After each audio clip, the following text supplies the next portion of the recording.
Bien, bien, bien. Je ne sais pas si vous m'entendez, si je pouvais avoir l'un ou l'autre signe, parce que ça a été un peu la poisse pour se brancher cette fois-ci. Donc, si ça a bien démarré, que vous m'entendez, alors vous ne me voyez pas très bien parce que j'avais des contre-jours et donc j'ai dû occulter la pièce. Si vous me voyez plus ou moins bien, que vous voyez le PowerPoint et que vous m'entendez, ce serait chouette de me faire un petit signe, m'envoyer un petit message. Je sais que Simon peut le faire aussi euh, par SMS. J'attends de toute façon, parce que je vois que le nombre de participants est occupé à grimper. Donc j'attends encore 2-3 minutes de toute façon, en attendant d'avoir un signe de votre part que je peux y aller.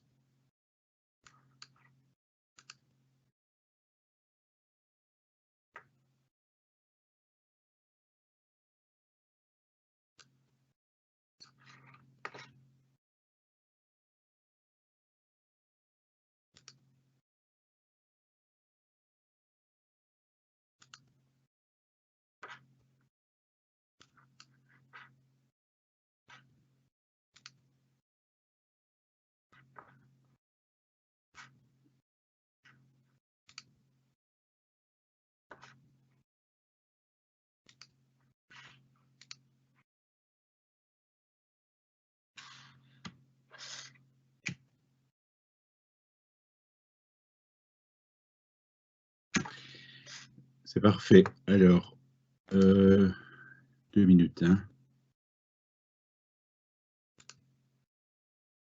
Ok, j'ai des messages.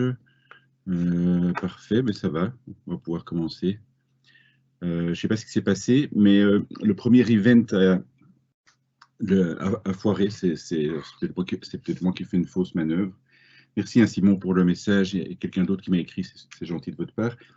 Et donc j'ai dû programmer un nouvel event, mais je pense aussi que le Microsoft est très chargé et que ça complique singulièrement les choses.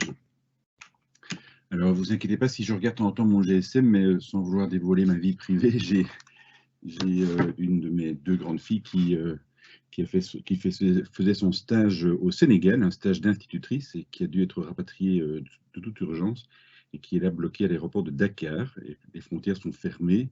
Elle espère pouvoir prendre un vol ce soir. Mais je vous avoue que j'ai pas trop envie de voir ma fille encore rester là-bas pendant 30 jours. Donc voilà, je suis un peu inquiet.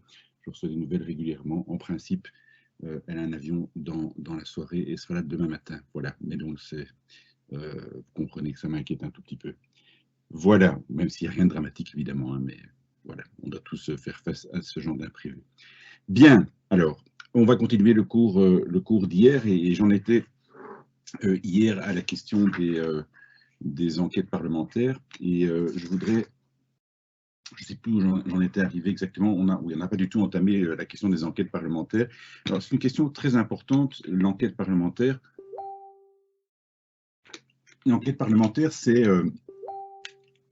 un procédé par lequel une assemblée parlementaire, ici on est dans le cadre de la Chambre des représentants, une assemblée parlementaire va, comment vais-je dire, va constituer en son sein, former en son sein une commission. Je vois que le nombre de participants est tombé à 87, ça m'inquiète. Alors, ou bien je vous ai déjà lassé au bout de 3 minutes, ou bien il y a un problème technique. Mais je suppose que ça va remonter, ou alors il y en a qui ne voient rien, n'entendent rien et abandonnent. J'espère que l'enregistrement fonctionne et qu'ils pourront rattraper. Je n'ai pas d'autres messages m'expliquant pourquoi vous êtes maintenant 77. Alors que vous étiez 140 il y a 2-3 minutes. On va voir. On va voir comment ça évolue. Donc l'enquête parlementaire, c'est une procédure par laquelle, en l'occurrence, la Chambre des représentants va former en son sein une commission. Et cette commission va être chargée de recueillir un certain nombre d'informations sur des faits qui se sont produits, des faits anormaux. Il s'agit de recueillir des informations sur ces faits, ou bien il s'agit de vérifier un certain nombre de faits.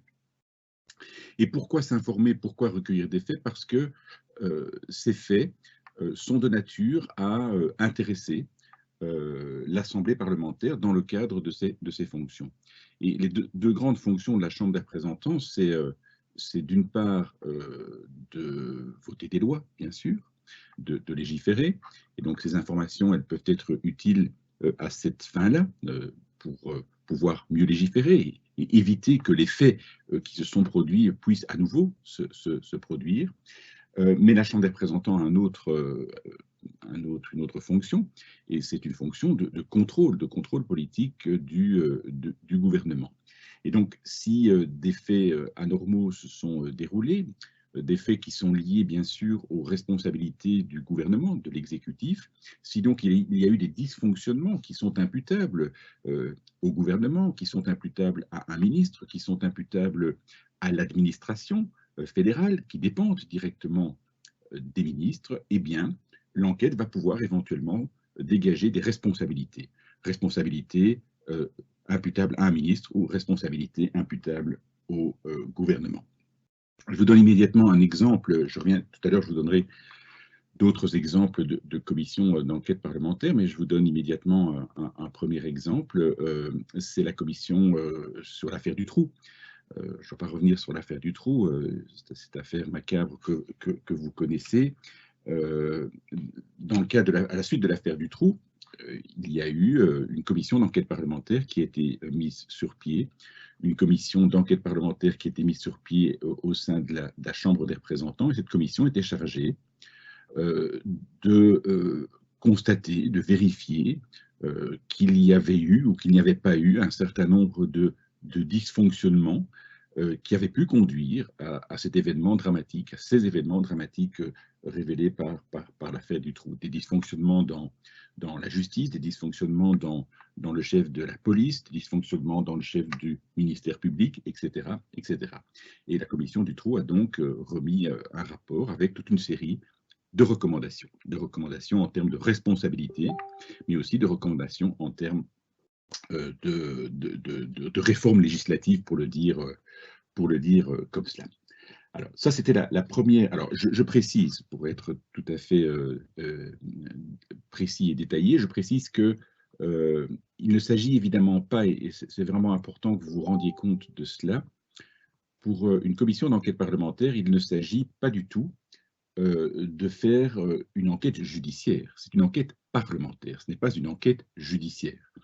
Et donc, si je reprends l'affaire Dutroux, il ne s'agissait évidemment pas pour la commission d'enquête d'enquêter sur les responsabilités de Dutroux, voire d'autres, des responsabilités pénales de Dutroux, voire d'autres. Ce n'est pas l'objet de l'enquête. Donc, il ne s'agit pas de juger et il ne s'agit pas, a fortiori, de sanctionner. Ça va? Alors ça, c'est une première remarque que je voulais faire. Elle est, me semble-t-il, importante. C'est une remarque qui concerne la définition même de ce qu'on entend par commission, par enquête parlementaire et donc par commission d'enquête parlementaire. Une commission, vous voyez bien ce que c'est. Une commission, c'est 10, 15 membres qui sont institués au sein des membres de la Chambre, bien sûr. Ce sont des parlementaires. Et la commission, comme toutes les commissions parlementaires, elle est composée de manière proportionnelle à l'importance de tous les partis politiques qui sont présents au sein de la Chambre des représentants. Bien. Alors, ça c'était ma première remarque. Deuxième remarque, elle est directement liée à ce que je viens de vous dire. C'est la question de savoir qu'est-ce qui distingue finalement une enquête parlementaire d'une commission d'enquête parlementaire d'une autre commission parlementaire. Excusez-moi, je m'exprime mal, mais une commission d'enquête parlementaire, c'est une commission parlementaire.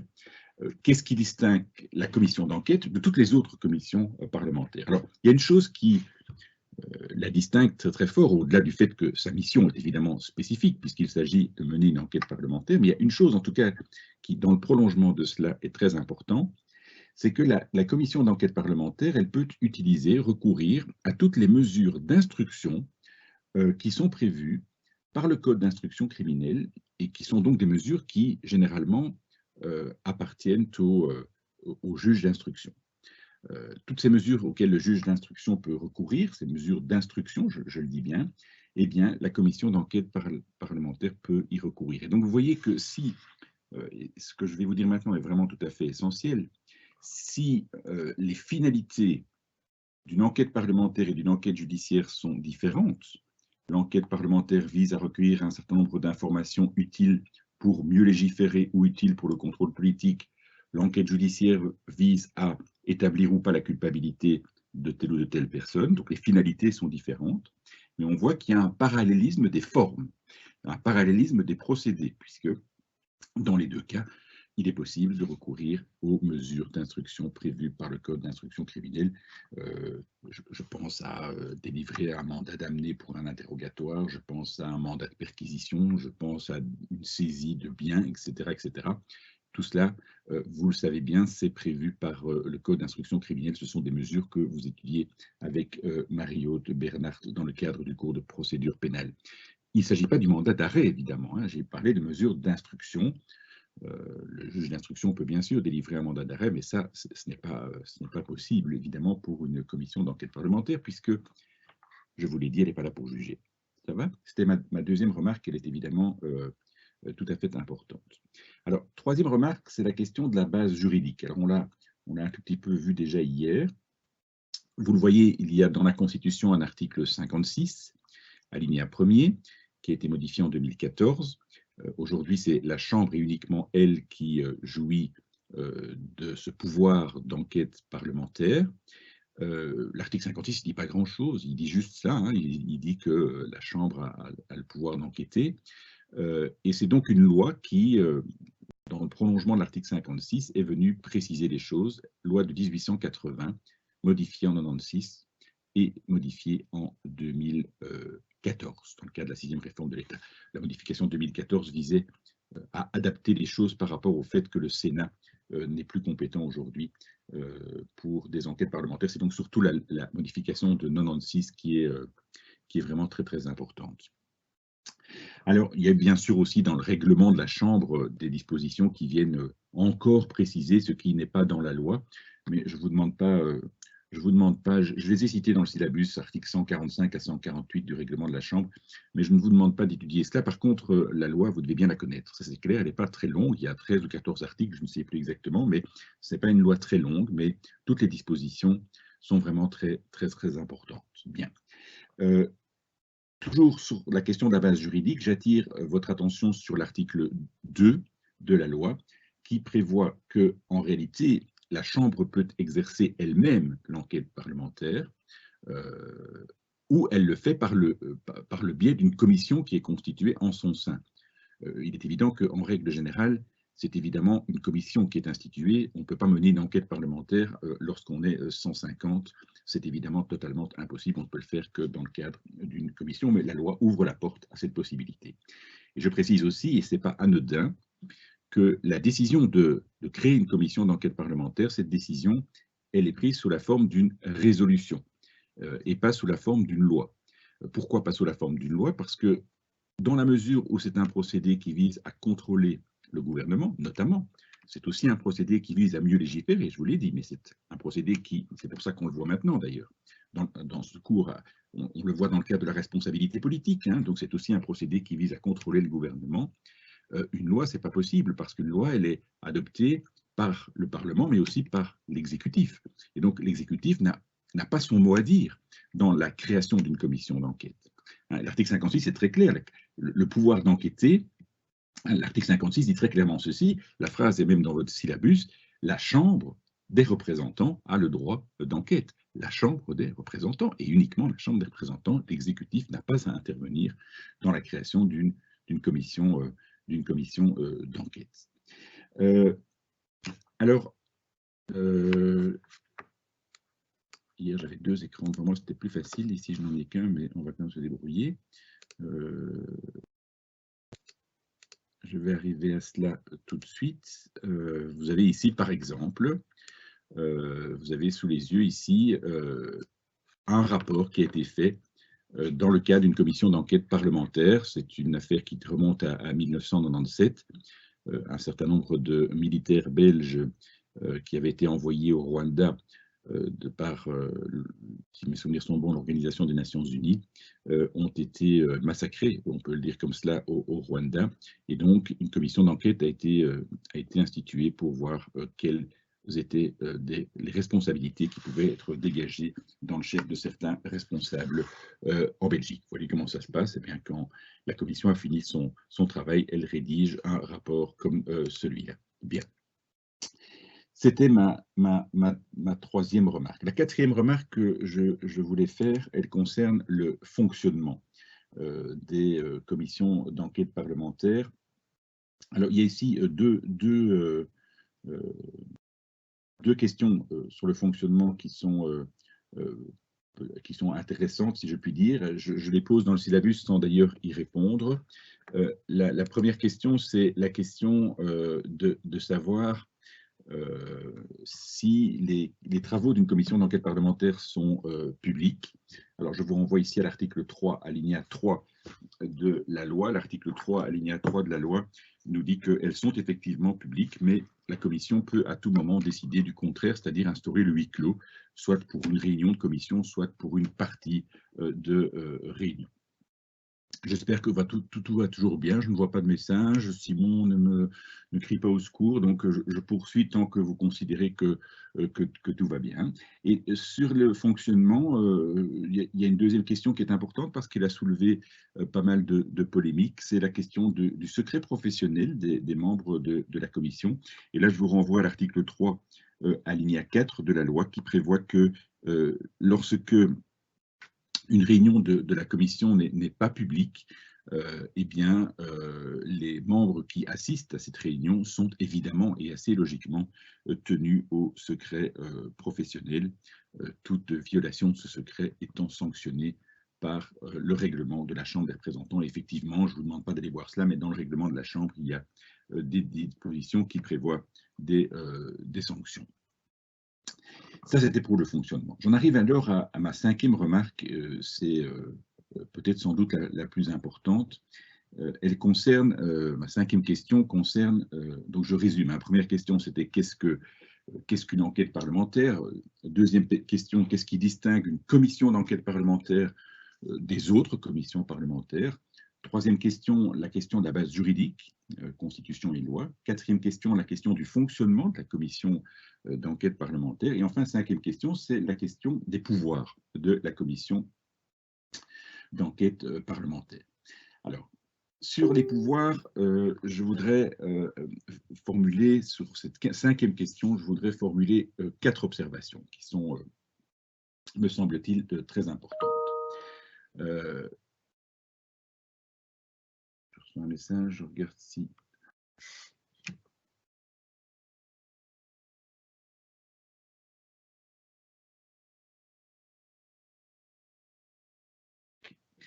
Donc, première observation sur les pouvoirs d'une commission d'enquête parlementaire. L'article 4, paragraphe 1er de la loi confirme ce que je vous disais tout à l'heure, mais je n'avais pas cité l'article et ici je le cite. L'article 4, paragraphe 1er nous dit que la commission d'enquête parlementaire, ainsi que le président de la commission d'enquête parlementaire, est habilité à prendre toutes les mesures d'instruction qui sont prévues par le code d'instruction criminelle. Alors, je vous invite à lire aussi, à la suite de l'article 4, paragraphe 1er, l'article 4, paragraphe 2 et paragraphe 3 et paragraphe 4, donc 2, 3 et 4. Ces articles vous expliquent que la commission d'enquête, lorsqu'elle recourt à une mesure d'instruction, par exemple un mandat de perquisition, c'est un bon exemple, eh bien, ce n'est pas les parlementaires eux-mêmes, évidemment, qui vont réaliser la perquisition. Ce n'est pas eux qui vont la mener en quelque sorte. Non, non, non, non. Il faut que le président de la commission adresse une requête au premier président près de la cour d'appel compétent ou au premier président près de la cour d'appel qui va lui-même désigner un magistrat qui va réaliser le devoir d'instruction. Si c'est un mandat de perquisition, ce sera un mandat de perquisition. Et dans certains cas, ça c'est le paragraphe 4 qui le dit, la commission n'a pas le choix. Elle doit adresser cette requête au premier président. Donc, pour certains devoirs d'instruction, elle a la possibilité de solliciter le premier président près de la cour d'appel, mais dans certains cas, et notamment le cas d'une perquisition ou le cas d'une écoute téléphonique, par exemple, là, elle est obligée de passer par le premier président près de la cour d'appel. Ça va?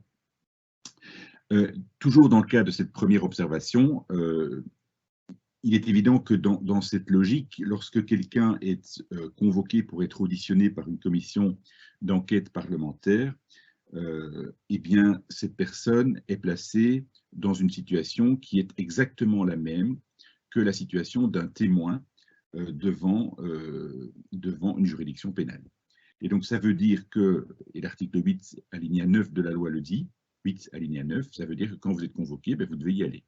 Vous n'avez pas le choix, vous ne pouvez pas refuser de comparaître en quelque sorte. En revanche, article 8 alinéa 10, il y a deux hypothèses où vous pouvez, tout en étant présent, vous avez répondu à la convocation, vous êtes là comme témoin, mais vous pouvez refuser de répondre aux questions, vous pouvez refuser de témoigner. Premièrement, si le témoin est soumis à l'article 458 du Code pénal, et l'article 458 du Code pénal, c'est le secret professionnel. C'est le cas, par exemple, d'un médecin ou d'un avocat qui serait tenu de témoigner sur des faits qui sont couverts par le secret professionnel. Bien sûr, dans ce cas-là, il vient, mais il dit qu'il ne peut pas répondre, tout simplement. Et deuxième hypothèse, lorsque la personne risque, en témoignant, de faire des déclarations qui pourraient conduire à des poursuites pénales à son encontre. Ça, c'est toute la question de l'auto-incrimination. Et donc, on veut éviter évidemment qu'un témoin soit obligé de témoigner si ce témoignage conduit à une auto-incrimination. La loi a été modifiée sur ce point en 1996 à la suite d'une affaire qui a abouti à un arrêt très important de la Cour de cassation en 1993. Et le législateur, c'est l'affaire transnucléaire. Je n'entre pas dans le détail, mais le législateur a voulu entériner la solution de la Cour de cassation sur la question de l'auto-incrimination. Ça va? Voilà, ça c'était la première observation sur les pouvoirs d'une commission d'enquête parlementaire. Et donc, je répète, on se trouve vraiment dans une situation qui, dans l'ordre des moyens, pas les finalités, les moyens, est très comparable finalement à une situation devant l'ordre judiciaire, bien sûr. Deuxième observation, bien évidemment, la commission d'enquête parlementaire, elle doit respecter un principe qui est évidemment très important et que nous allons d'ailleurs étudier aujourd'hui même tout à l'heure, c'est le principe de la séparation des pouvoirs, que vous étudiez aussi avec Céline.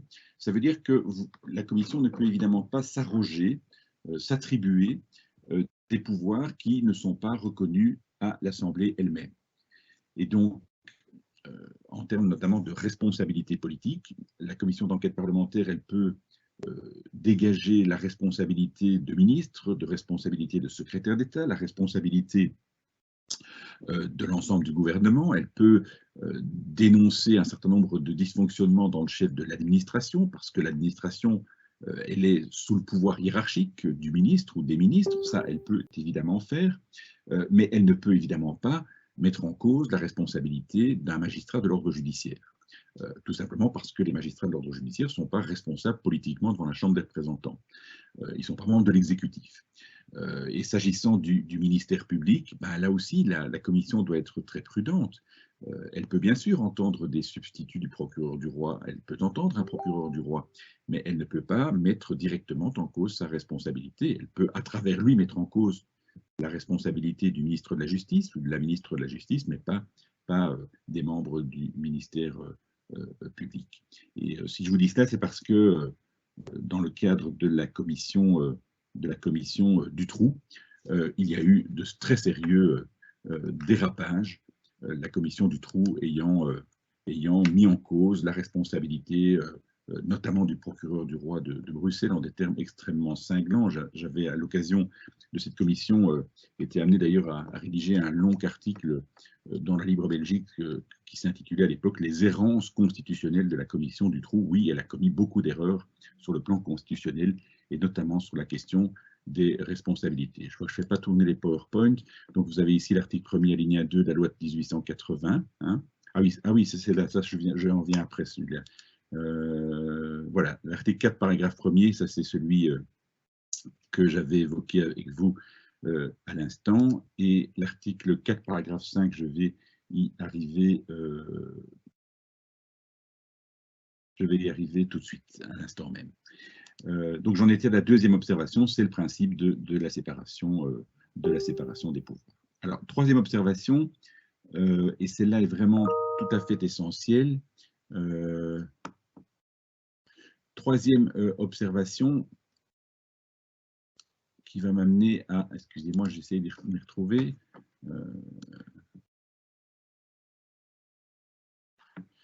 Voilà, troisième observation.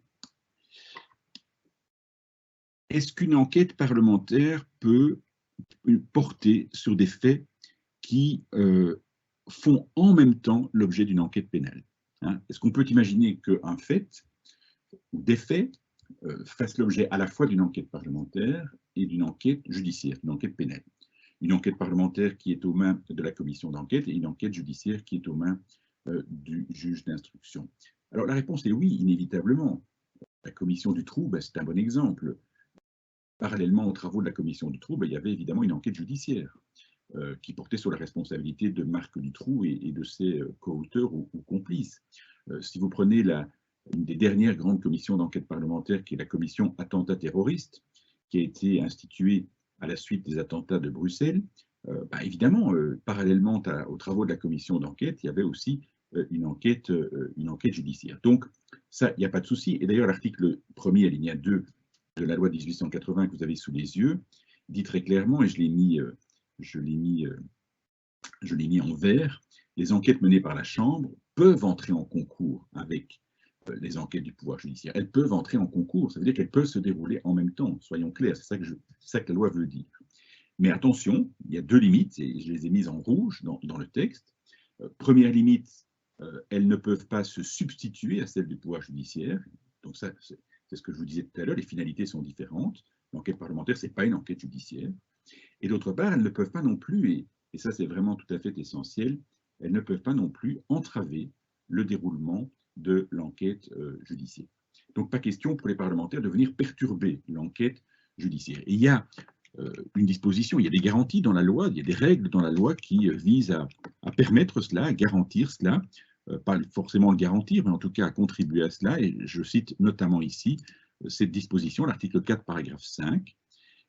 Lisez tranquillement l'article 4, paragraphe 5. Hein, lorsque des renseignements doivent être demandés en matière pénale, la commission, elle adresse, cette fois-ci c'est au procureur général près de la cour d'appel.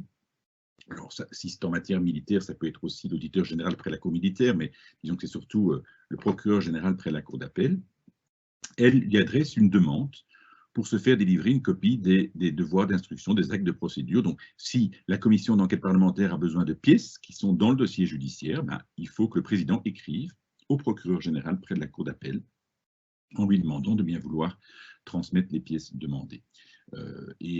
Vous verrez en lisant l'article 4, paragraphe 5, que si le procureur général près de la cour d'appel s'y oppose, il y a une procédure un peu particulière de recours qui est introduite devant une espèce de juridiction ad hoc, un collège qui est composé du premier président de la Cour de cassation, du président de la Cour constitutionnelle et du premier président du Conseil d'État. Donc vous avez les trois présidents ou présidentes des trois plus hautes juridictions qui forment à eux trois un collège et qui vont devoir statuer s'il y a un désaccord entre le président de la commission parlementaire et le procureur général près de la Cour d'appel sur la possibilité pour la commission d'accéder à des pièces qui sont dans le dossier judiciaire. Voilà. Je n'ai pas, à ma connaissance, je n'ai jamais eu connaissance du fait que ce collège ait jamais dû se réunir jusqu'à ce jour. Donc les choses se passent assez normalement. Alors ça ne veut pas dire, je suis toujours dans ma troisième observation ici, ça ne veut pas dire qu'il n'y a jamais de dysfonctionnement, évidemment, entre la commission d'enquête et le pouvoir judiciaire. Il y a toute une série de commissions d'enquête qui ont été émaillées. L'affaire Dutroux, c'est la commission Dutroux notamment, mais ce n'est pas la seule. Une série d'enquêtes parlementaires qui ont été, comment vais-je dire, perturbées par des tensions très très importantes entre le travail mené par les parlementaires et le travail mené concomitamment par les magistrats de l'ordre judiciaire. Je pense évidemment ici aux juges d'instruction. Et donc on peut prévoir toutes les règles que l'on veut, l'article 4, paragraphe 5 en fait partie. Il est évident que c'est aussi une question d'attitude humaine et de capacité des uns et des autres je dirais, ne pas entraver les travaux de l'autre. Donc il y a un facteur humain ici qui est évidemment tout à fait essentiel. Alors, ma quatrième observation, elle est relative toujours par rapport au pouvoir de la commission d'enquête. La commission va établir un rapport, c'est ce que dit l'article 13 de la loi, c'est un article très important. Elle va établir un rapport, j'en ai mis un sous les yeux tout à l'heure, rapport fait au nom de la commission. Oui, c'est évidemment toujours deux personnes qui rédigent le rapport, mais au nom de la commission. Ça, c'est comme pour les autres commissions parlementaires, hein, vous connaissez cela. En l'occurrence, il s'agissait de M. Mahou du côté francophone et de Guy Verhofstadt du côté flamand. Donc, il y a un rapport qui est fait. Et l'article 13 dit ceci. Le rapport, c'est le texte dans lequel la commission va acter ses conclusions et, le cas échéant, va formuler ses observations, à la fois quant aux responsabilités que l'enquête révèle, mais aussi sur d'éventuelles propositions de modification de la loi. Et donc, on voit bien apparaître dans l'article 13, c'est pour ça que cet article est très important, les deux finalités possibles d'une commission d'enquête, soit dégager des responsabilités, et je répète, ce sont des responsabilités politiques, hein, in fine, il est question de la responsabilité du gouvernement ou d'un ou de plusieurs ministres, hein, mais aussi des propositions sur une modification de la législation. Si vous prenez l'affaire du trou, pour ne prendre que cet exemple-là, oui, il y a des responsabilités qui ont été dégagées dans le chef de certains ministres, et notamment le ministre de la Justice, et par ailleurs, il y a eu des propositions de modification de la législation, et même des propositions de modification de la Constitution elle-même. L'article 151 de la Constitution, qui a créé le Conseil supérieur de la justice, c'est une conséquence des travaux de la commission du trou, soyons clairs. Donc on voit bien ici, je l'ai écrit dans le syllabus, que l'article 13 nous montre bien que l'enquête parlementaire, ce n'est pas une fin en soi. Hein, ce n'est pas une fin en soi, c'est un procédé. C'est un procédé, comme la question parlementaire, comme l'interpellation, c'est un procédé qui est mis au service de deux finalités qui peuvent tout à fait coexister, qui généralement coexistent au sein d'une commission d'enquête: améliorer la législation, et puis, et c'est ce qui nous intéresse ici à ce stade du cours, dégager d'éventuelles responsabilités politiques. Alors, est-ce que ça marche? Oui. Alors, le procédé existe depuis longtemps. Hein. Vous voyez, la loi de 1880, l'article 56, il a été modifié. Il a été modifié, mais en fait, les enquêtes parlementaires existent depuis 1831. Ça marche, mais le procédé est tombé en désuétude à un certain moment, jusqu'à un événement dramatique que vous n'avez pas vécu, mais que vos parents ont vécu, c'est les événements du stade du Heysel, un final d'une Coupe d'Europe de football. Nous sommes en 1985, oui, c'est cela. Oui, je m'en souviens bien, j'étais en pleine session d'examen à ce moment-là, 30 mai, c'était vraiment tout au début, on était en blocus à ce moment-là, c'est au début de la session d'examen. En 1985, vous avez une finale et vous avez des supporters anglais qui chargent des supporters italiens dans le stade du Heysel. Ça provoque l'effondrement d'une tribune et vous avez eu à peu près 40 morts lors de cette finale. C'est un événement qui, évidemment, a marqué tous les esprits. Vous pouvez bien le deviner, et vous voyez, la presse ici s'en est saisie, et c'est pas seulement la presse belge, hein, c'est la presse internationale. Alors, il est évident qu'il y a eu une enquête judiciaire, mais on a constitué au sein de la Chambre des représentants une commission d'enquête parlementaire sur les événements du Heysel, une commission qui a été présidée par Madame Antoinette Spaak. Et cette commission a très bien travaillé. Elle a travaillé vite, elle a travaillé un mois. En un mois, elle a réalisé tout ce qu'il fallait faire. Elle a travaillé extrêmement vite, et vite, pas dans la précipitation, vite de manière efficace, en dégageant des responsabilités politiques, en suggérant des améliorations dans la législation, parce que la commission d'enquête a été instituée, pourquoi? Pas du tout pour stigmatiser les supporters anglais, c'était pas l'objet. Bien sûr que leur attitude était évidemment scandaleuse et même meurtrière, mais c'était pas ça l'objet de la commission d'enquête. La commission d'enquête avait à vérifier si toutes les conditions avaient été prises, toutes les garanties avaient été prises pour que ça ne se déroule pas, pour que ça ne se passe pas, pour que cet événement ne se déroule pas. Est-ce que la police a bien fait son travail? Notamment, c'était notamment la responsabilité de de la police qui était mise en cause. Or, la police dépendait à l'époque, en tout cas, du ministère de l'Intérieur. Donc, il y avait très clairement des responsabilités qui étaient a priori imputables à un membre du gouvernement. Et si je reviens à cet événement de 85, c'est parce que la commission a tellement bien travaillé que finalement, ça a provoqué une sorte de regain d'intérêt pour les commissions d'enquête parlementaire. Et nous avons eu alors une succession de commissions. J'en ai mis la liste ici, à la Chambre des représentants, parce qu'il y a aussi des commissions d'enquête parlementaire, évidemment.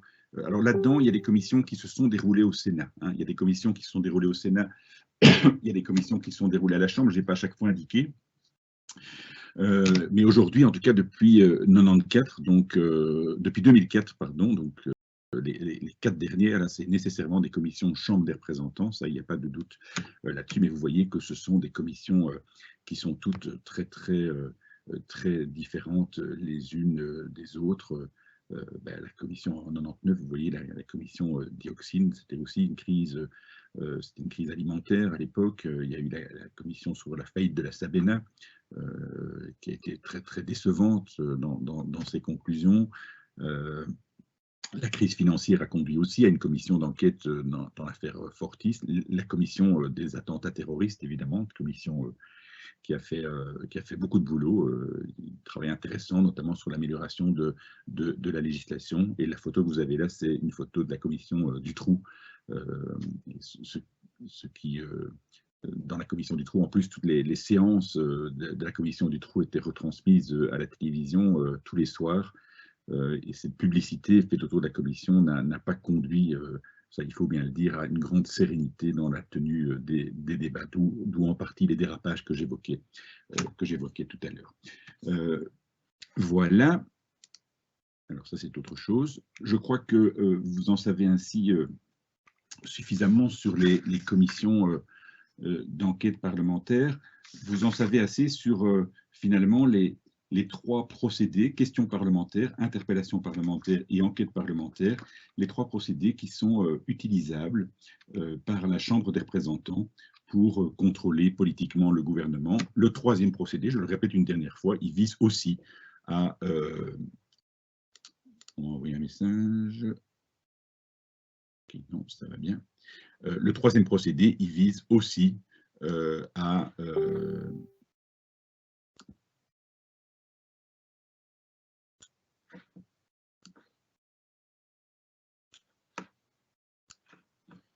Excusez-moi. Voilà, le 3e procédé, il s'inscrit aussi dans le cadre de la fonction législative, comme je vous l'ai dit. Alors, je vais interrompre, mais sur les communautés et les régions, pour ce qui concerne les communautés et les régions, vous avez aussi, bien sûr, un contrôle politique qui est exercé par les parlements de communautés, les parlements de régions sur les gouvernements de communautés et les gouvernements de régions.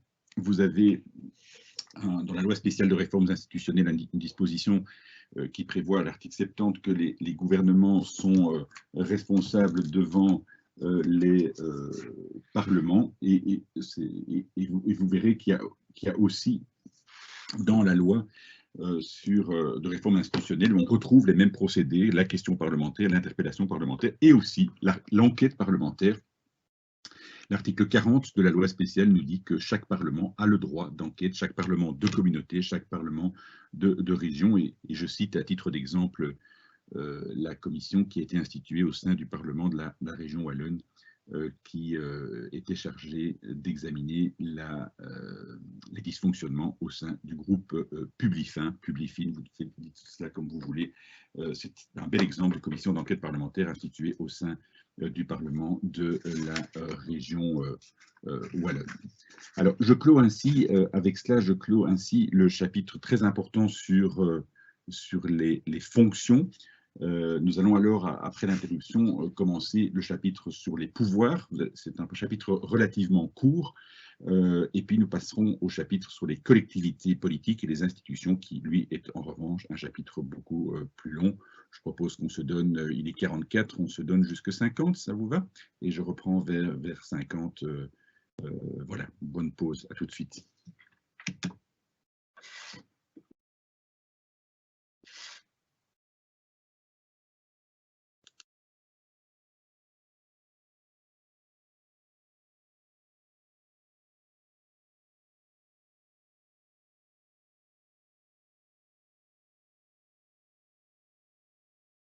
beaucoup plus long. Je propose qu'on se donne, il est 44, on se donne jusque 50, ça vous va? Et je reprends vers 50. Voilà, bonne pause, à tout de suite.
Bien, bien, bien. Je ne sais pas si vous m'entendez, si je pouvais avoir l'un ou l'autre signe, euh,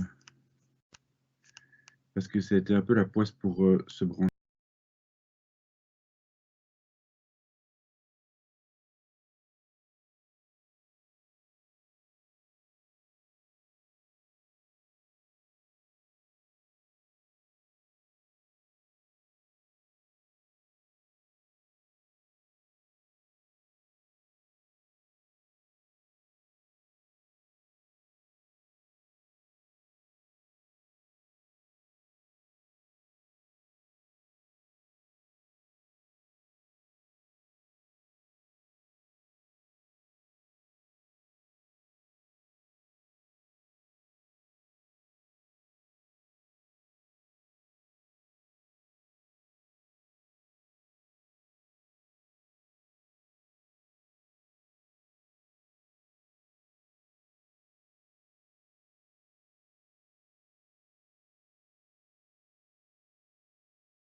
Voilà, je pense que vous êtes reconnecté. Je ne sais pas ce qui s'est passé. En tout cas, ici, je n'ai pas fait de fausse manœuvre, donc je sais pas, il y a une coupure quelque part. Mais je vois 113 participants, donc en principe, vous devez m'entendre. S'il y avait un souci, ben, faites-moi signe, hein. Encore merci à Simon, hein, parce que il est sur la brèche chaque fois et il réagit au quart de tour, vraiment super sympa, hein. Voilà.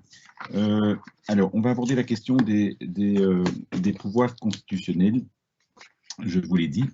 Et la question des pouvoirs constitutionnels me conduit bien évidemment à aborder d'abord un principe que vous abordez aussi parallèlement avec Céline Romainville, mais c'est important qu'on aborde chacun dans nos parties, c'est le principe de la séparation des pouvoirs.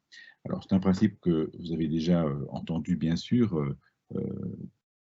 C'est un principe qui vous est familier, le principe de la séparation des pouvoirs, c'est certain. Je voudrais ici simplement vous rappeler quelles sont les grandes idées qui ont été défendues par Montesquieu, qui est un auteur que vous connaissez évidemment bien, né en 1689, décédé en 1755. Alors, Montesquieu a défendu une idée, vous l'avez sous les yeux, c'est la théorie de la trinité des fonctions dans l'État. Il ne parle pas de pouvoir, d'ailleurs il parle de fonctions. La fonction législative, la fonction exécutive et la fonction juridictionnelle. La fonction législative qui consiste à légiférer, la fonction exécutive qui consiste à gouverner et la fonction juridictionnelle qui consiste à juger. Donc trois fonctions distinctes. Alors, Montesquieu, s'agissant de ces trois fonctions, va développer trois idées. Trois idées que je vous rappelle. La première idée, c'est l'idée de division des fonctions. Alors, l'idée de division des fonctions, elle est relativement simple. C'est l'idée que les trois fonctions, légiférer, gouverner et juger, que ces trois fonctions, elles ne peuvent absolument pas être réunies entre les mêmes mains. Elles ne peuvent pas être confiées à un seul organe. Ces trois fonctions, elles doivent être distribuées en quelque sorte à des organes différents. Et l'idée de Montesquieu, c'est de dire, ben voilà, la fonction législative, et je résume ici évidemment le principe de la séparation des pouvoirs tel que conçu par Montesquieu de manière extrêmement élémentaire, hein. Mais la fonction législative, il nous dit, ben voilà, c'est au Parlement qu'il revient de l'exercer, en tout cas à titre principal. C'est un travail qui revient aux chambres législatives à titre principal. La fonction exécutive, la fonction de gouverner, ben, à l'époque de Montesquieu, c'est le roi, bien sûr, c'est le monarque qui est chargé de cela. Et la fonction juridictionnelle, ben, elle appartient au magistrat, elle appartient au juge. Alors, sur la fonction juridictionnelle, il faut bien comprendre que cette fonction, Montesquieu, et c'est une formule que vous avez déjà entendue, il va considérer que la fonction juridictionnelle est une fonction qui est politiquement nulle. Hein, vous connaissez cette célèbre formule de Montesquieu, les juges ne sont que la bouche qui prononce les paroles de la loi. C'est l'idée que les juges, ben, ils ne font qu'appliquer la loi finalement. Ils ne font rien d'autre que cela, comme s'il y avait une forme d'automatisme dans l'application de la loi. Et donc, on voit bien que c'est important pour la suite que Montesquieu ne met pas la fonction de juger sur le même plan que les deux autres fonctions, même si il en fait une fonction à part entière, il y a une forme d'autonomisation de la fonction de juger par rapport aux deux autres fonctions, alors qu'avant Montesquieu et jusque-là, la fonction juridictionnelle était en quelque sorte absorbée, diluée dans la fonction exécutive, dans la fonction de gouverner. Ça, c'est une première idée qui est défendue par Montesquieu, la division des fonctions. La deuxième idée, c'est l'idée d'interaction dans l'exercice des fonctions. Et donc l'idée ici, elle est très facile à comprendre, c'est que si, je l'ai dit, chaque fonction est exercée à titre principal par un organe, le Parlement, le roi, les juges, il n'empêche que ce n'est pas pour autant qu'elle est exercée uniquement par ces organes. Et donc, Montesquieu défend l'idée qu'il faut qu'il y ait dans l'exercice de ces fonctions, qu'il faut entre les organes qu'il y ait une forme d'interaction. Et cette interaction, elle se manifeste de deux manières. Elle se manifeste d'abord par le fait que ces organes doivent collaborer les uns avec les autres, mais aussi qu'ils doivent se contrôler mutuellement. C'est l'idée de contrôle réciproque, l'idée de collaboration, l'idée de contrôle réciproque. Alors c'est spécialement vrai, évidemment, entre les chambres législatives et l'exécutif, entre le législatif, entre la fonction de légiférer et la fonction de gouverner. Bien. Et donc on voit bien, alors ces deux idées sont vraiment tout à fait essentielles. Je viendrai plus loin à la troisième idée. Ces deux idées sont évidemment tout à fait essentielles et on voit bien à travers ces deux idées. Simon m'a demandé de parler pas trop vite, j'espère que ça va. J'essaie de ne pas aller trop vite. Donc les deux idées reposent très clairement sur une préoccupation dans le chef de Montesquieu. C'est que Montesquieu, ce qui le préoccupe, c'est de limiter le pouvoir, parce qu'il considère que le pouvoir risque en tout cas de conduire à l'arbitraire. Le pouvoir est dangereux pour la liberté, et parce que le pouvoir est par essence dangereux pour la liberté, ben, il faut le limiter. Alors, la limitation du pouvoir n'est pas la seule condition, la seule garantie de nos libertés. Il y en a d'autres, bien sûr, mais c'est une garantie. Il ne peut pas y avoir de libertés individuelles s'il n'y a pas un principe de séparation des pouvoirs tel que le conçoit en tout cas Montesquieu. Et donc, replacer ça aussi dans le contexte historique de l'époque. Hein, on est dans un contexte qui est un contexte éminemment despotique, hein, c'est évident. Alors, cette limitation du pouvoir, l'idée d'interaction le montre bien.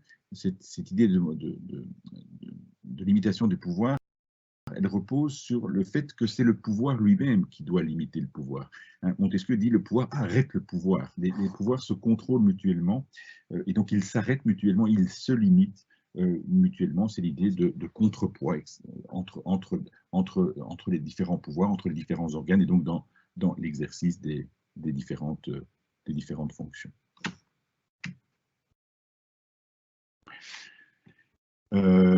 Alors, ces idées, parce que soyons concrets tout de même, ce sont des idées qui ont inspiré plusieurs constituants. Elles ont inspiré... Est-ce que vous m'entendez bien? J'espère, oui.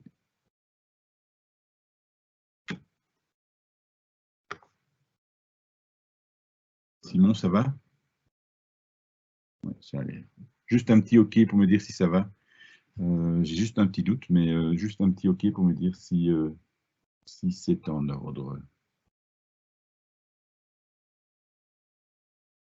Ouais, si ça n'était pas en ordre, je suppose que Simon me l'aurait dit. Et donc, ça a eu des conséquences, sur des règles qui ont été, sur la manière dont la Constitution américaine, par exemple, a été élaborée, des conséquences aussi sur la manière dont la Constitution belge a été élaborée. On n'est pas loin, merci Simon, c'est gentil, on n'est pas loin des thèses de Montesquieu, bien évidemment. Alors, si je prends l'exemple de la Constitution des États-Unis, je vais vous donner deux règles qui montrent bien ce que ça peut signifier, à la fois la division des fonctions, mais aussi l'interaction dans l'exercice des fonctions. C'est la question du vote des lois aux États-Unis. Je ne parle pas ici des lois... je ne parle pas ici des lois dans les entités fédérées, je parle des lois fédérales. Hein. Alors, comment ça se passe aux États-Unis? Ben, vous avez un congrès aux États-Unis, ce qu'on appelle le congrès, c'est la Chambre des représentants et le Sénat. Les deux assemblées portent le même nom que chez nous. Et quand une loi est adoptée, ben, elle doit être adoptée par la Chambre, elle doit être adoptée par le Sénat, et elle doit l'être dans les mêmes termes, évidemment. La Chambre et le Sénat sont sur un pied d'égalité. Et puis, une fois que la loi a été votée, ben, elle est transmise au président. C'est encore un projet de loi à ce moment-là, et le président, ben, il est invité à signer la loi. Alors, il est invité à signer la loi, mais finalement, il y a deux solutions possibles. Ou bien, ben, il signe le projet qui a été voté par la Chambre et le Sénat, et ça devient une loi. Ou bien, il ne signe pas, il n'est pas d'accord avec le projet, il a des objections. et il va alors émettre ce qu'on appelle un veto. Alors, il peut ne pas être d'accord avec le principe même de la loi, hein, et demander que la loi soit retirée. Il peut aussi avoir des objections sur tel ou tel aspect, tel ou tel élément de la loi, peu importe. Et donc, il va renvoyer le projet au Congrès avec les objections qu'il entend formuler. Alors, ici, de deux choses l'une. Le Congrès reçoit les observations du président, le veto. Le Congrès va modifier, alors le Congrès peut modifier le projet de loi en tenant compte des objections présidentielles. Dans ce cas-là, pas de souci, il y a une sorte d'accord. Le Parlement se plie en quelque sorte, le Congrès se plie au souhait du président, ou bien au contraire, le Congrès n'est pas d'accord avec les objections présidentielles. Le Congrès veut passer outre les objections présidentielles, mais il peut le faire. Il peut le faire, mais dans ce cas-là, pour renverser ce veto présidentiel, il faut que et la Chambre et le Sénat revotent le texte du projet de loi, mais cette fois, des deux côtés, à une majorité des 2/3. Donc il faut revoter à une majorité renforcée des 2/3, et c'est une manière, dans ce cas-là, de renverser le veto présidentiel. Donc c'est un bon exemple qui nous montre que dans l'exercice d'une fonction, qui est ici, si je reprends la trilogie de Montesquieu, c'est la fonction législative, mais dans l'exercice d'une fonction, l'organe principal chargé de cette fonction, c'est en l'occurrence le Congrès, le Parlement, mais il n'a pas les mains totalement libres, il peut être confronté à un veto d'un autre organe qui lui est chargé plutôt de gouverner, c'est le président américain, et donc il doit pouvoir il peut être confronté à ce veto, mais on voit aussi que, moyennant certaines modalités, il peut renverser ce veto, et donc il a d'une certaine manière le pouvoir du dernier mot. Alors vous vous demandez sans doute si ce veto est souvent utilisé. En réalité, je ne peux pas vous donner une réponse qui est très décisive, parce que en réalité, ça dépend des périodes.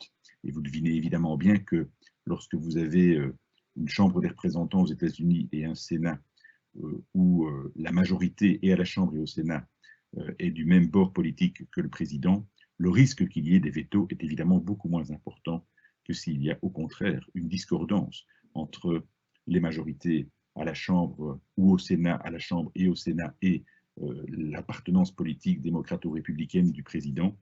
S'il y a une discordance, évidemment, le risque de veto est évidemment beaucoup plus important. Et on considère qu'il y a à peu près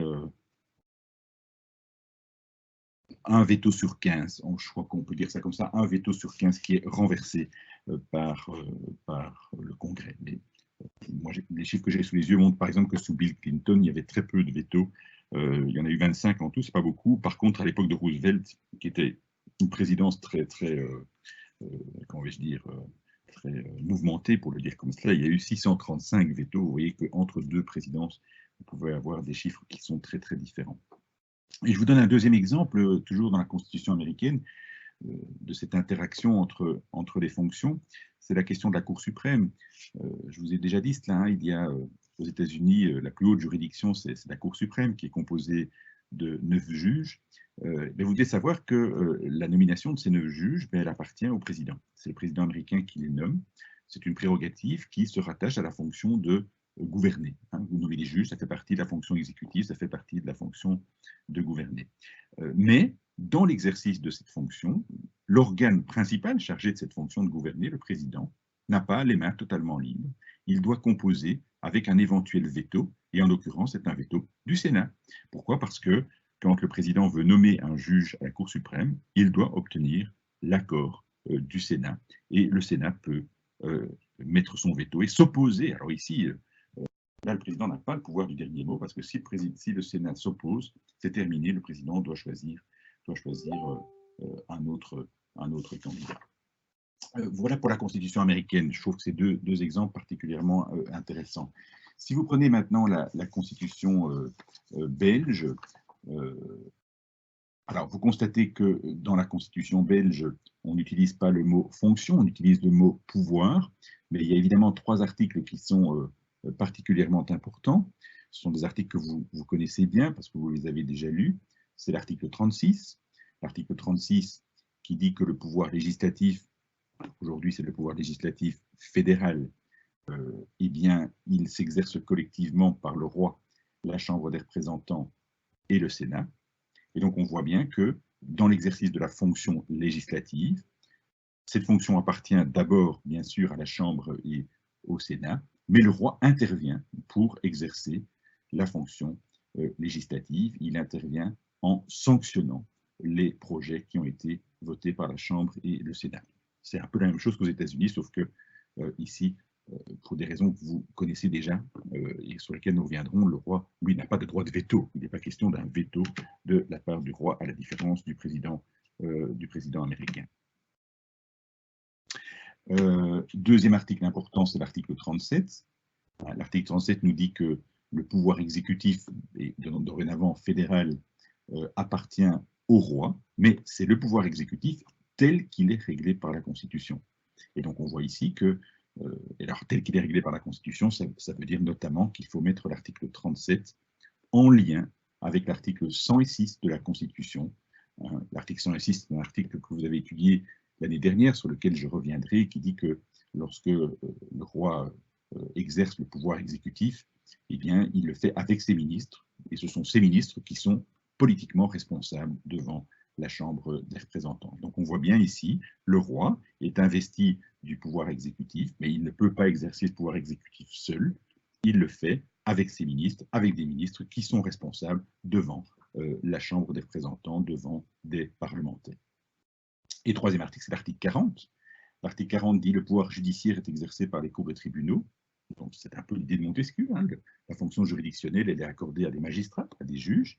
Mais par exemple, l'alinéa 2 ajoute que les décisions qui sont prises, les arrêts, les jugements qui sont rendus par le pouvoir judiciaire, ils sont exécutés au nom du roi. L'exécution des jugements et des arrêts, ce n'est pas les juges eux-mêmes qui s'en occupent, c'est le roi. Et donc on voit que le roi intervient dans l'exercice d'une fonction, la fonction juridictionnelle, qui est attribuée à titre principal à des magistrats. Donc ces exemples montrent bien, de nouveau, les interactions qui peuvent se produire. Alors il y a d'autres interactions, et le cours est parsemé, évidemment, de ces interactions qui existent entre les différents organes. C'est évident. On en a vu un, par exemple, hein, c'est les traités internationaux. Le traité international, il est conclu, il est signé, il est ratifié par le roi ou par les gouvernements de communautés et de régions, mais il faut une loi d'assentiment. Hein, vous voyez, le législateur qui intervient.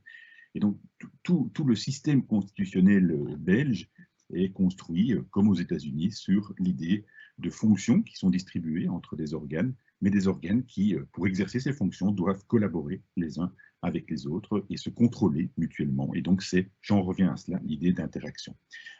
Alors, évidemment, d'un État à l'autre, ces interactions ne sont pas les mêmes, bien évidemment. Ça dépend de la manière dont la Constitution aménage les choses. Ces interactions, elles prennent des configurations très différentes, et c'est ça qui produit des régimes politiques.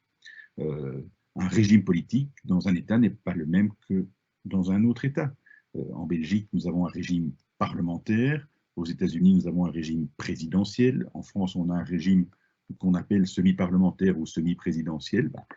Le régime politique, il est le produit de toutes ces règles qui aménagent des interactions entre les différents pouvoirs. Alors, je n'ai pas oublié, j'en arrive à la troisième idée de Montesquieu.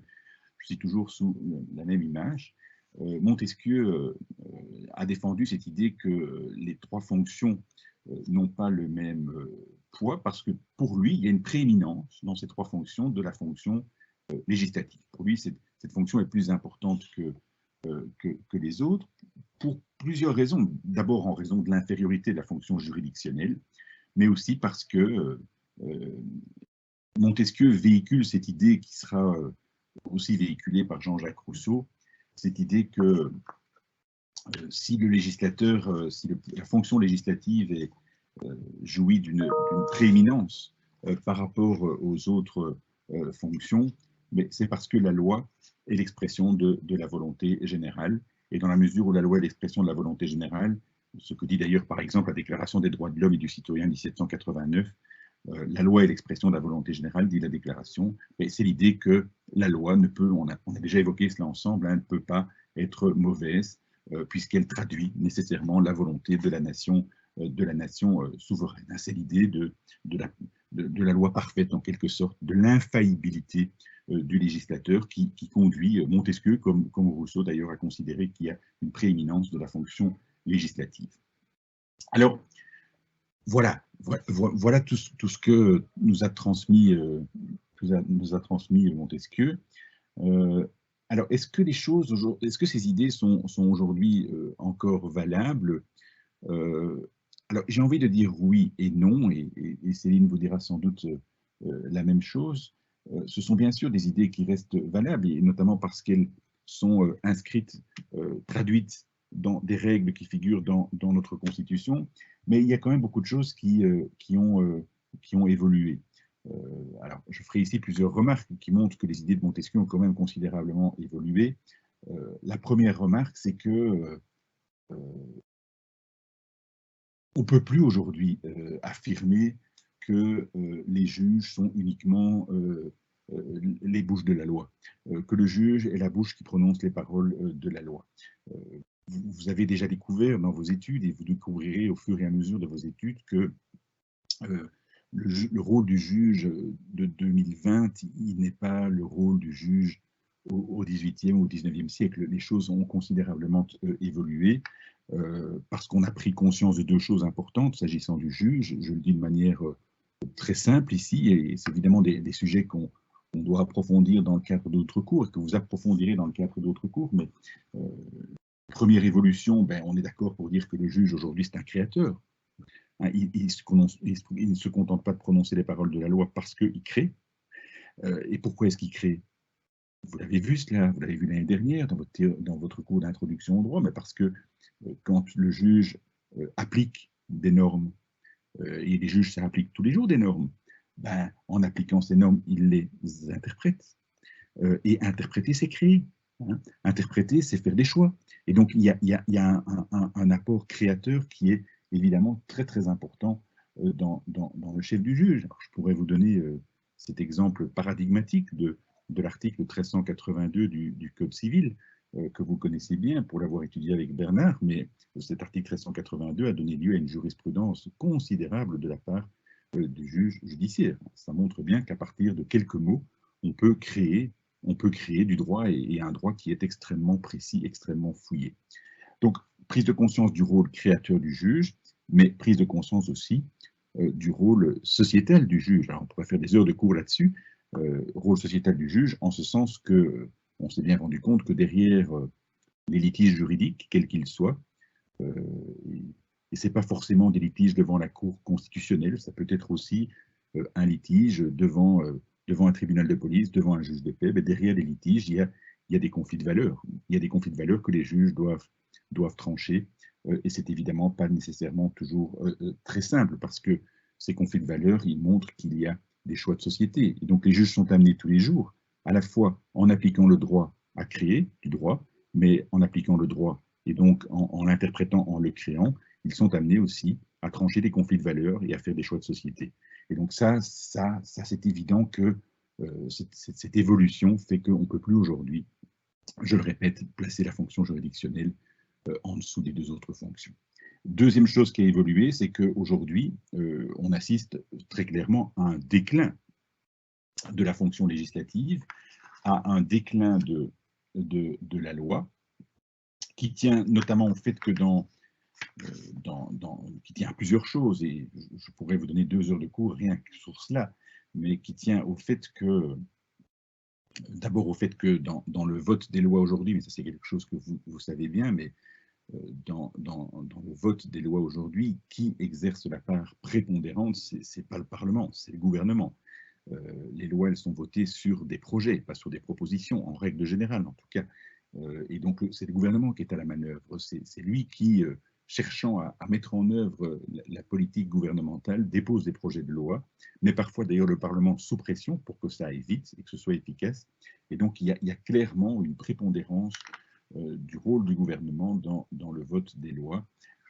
Et dès lors, évidemment, le Parlement en est parfois réduit à jouer, dans certains cas, ou en tout cas la majorité parlementaire, à jouer un rôle de presse-bouton de la volonté du gouvernement. Je ne dis pas qu'il n'y a plus de débat au Parlement, hein, ce n'est pas ça que je dis, mais je dis simplement qu'aujourd'hui, le Parlement ne joue plus le rôle qui était le sien, qui a été longtemps le sien. Et puis, on constate aussi un phénomène de déclin de la loi elle-même, une forme de banalisation de la loi qui tient à plusieurs facteurs, qui tient au fait que c'est des choses que vous constatez vous-même, hein, vous le constatez dans tous vos cours, mais qui tient au fait que les lois sont d'abord de plus en plus nombreuses. Il y a une prolifération aujourd'hui des normes législatives. Hein. Vous connaissez la formule, hein, trop de lois tue la loi.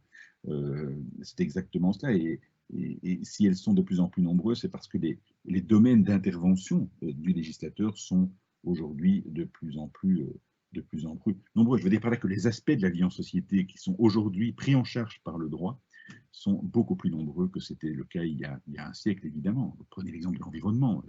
Rien il y a un siècle sur l'environnement, absolument rien. Aujourd'hui, les codes LARCI en font un code à part entière, tellement les normes sont importantes. La protection sociale, c'est exactement la même chose.